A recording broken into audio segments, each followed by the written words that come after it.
Bismillahirrahmanirrahim. Dear students, Assalamu alaikum. I am your science teacher from the Reader School, Hafizabad. Today we are going to discuss our third lecture of unit number 4, class 8. In the previous lecture, we have discussed about greenhouse effect and ozone depletion, which are caused due to human activities on the earth. Today our topic is global warming and acid rain. First of all, we will discuss about global warming. Global word जो है वो globe से निकला है. Globe का मतलब है अर्थ. Warming warm से निकला है, मतलब गर्म होना, अर्थ का गर्म हो जाना.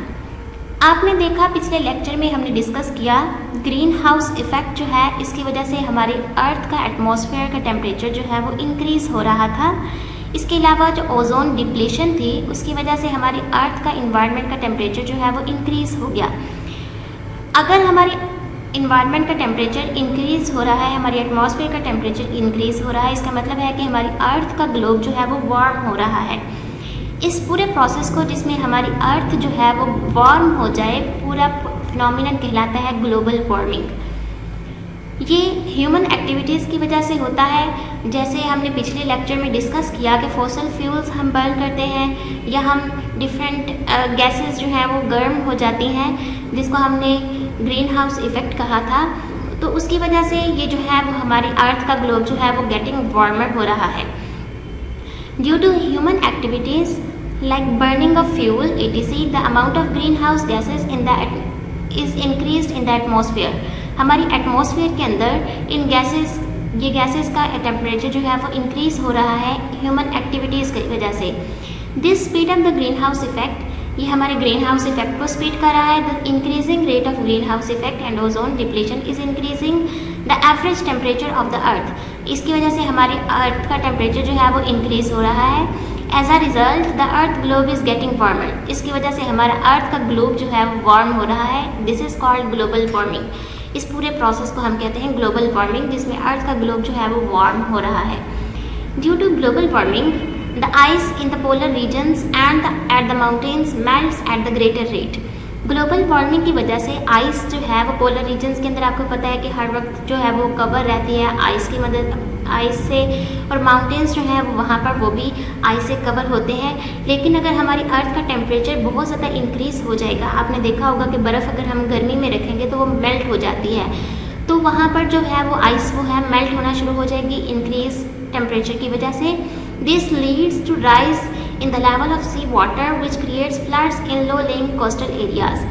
अगर बर्फ़ जो है या आइस जो है वो मेल्ट हो रही है टेम्परेचर की इंक्रीज़ की वजह से, तो वहाँ पे पानी जो है वो बन जाएगा और वो हमारे सी के अंदर फ्लड्स का बायस बनेगा.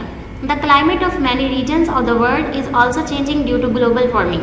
ग्लोबल वार्मिंग की वजह से अर्थ के जो रीजन्स हैं वर्ल्ड के, वो भी उनके क्लाइमेट जो है वो मुख्तलिफ है. कहीं पर अर्थ का जो है वो ज़्यादा वार्म है, कहीं पर जो है वो कम वार्म है, कहीं पर बहुत ही कम वार्म है. तो हमारी अर्थ का जो क्लाइमेट है वो वर्ल्ड के रीजन्स के लिहाज से डिफरेंट होता है. The global warming is this a threat to life on the earth. अगर बहुत ज़्यादा टेम्परेचर जो है वो इंक्रीज़ हो जाएगा तो वो हमारे लिए डेथ का बाइस भी बनेगा. आज का हमारा जो दूसरा टॉपिक है, जो ह्यूमन एक्टिविटीज़ की वजह से हो रहा है इफ़ेक्ट, वो है acid rain.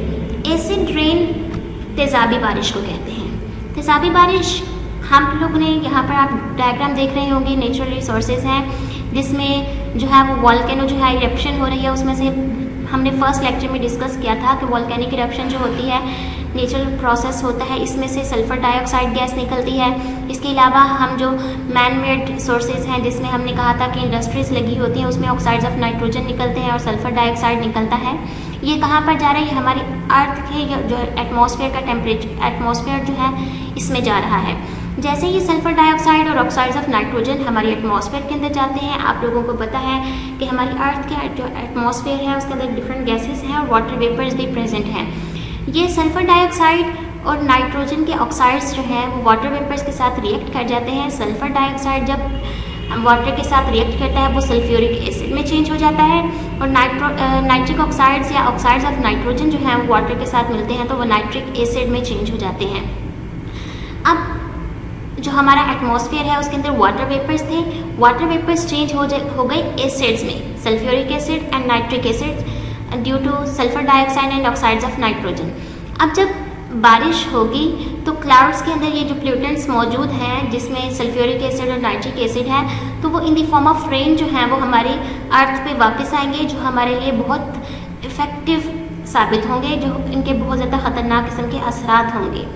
Sulphur dioxide and oxides of nitrogen are present in the atmosphere as air pollutants. ये एयर प्लूटेंट्स के फॉर्म में प्रेजेंट होते हैं, ये हमने फर्स्ट लेक्चर में डिस्कस किया था।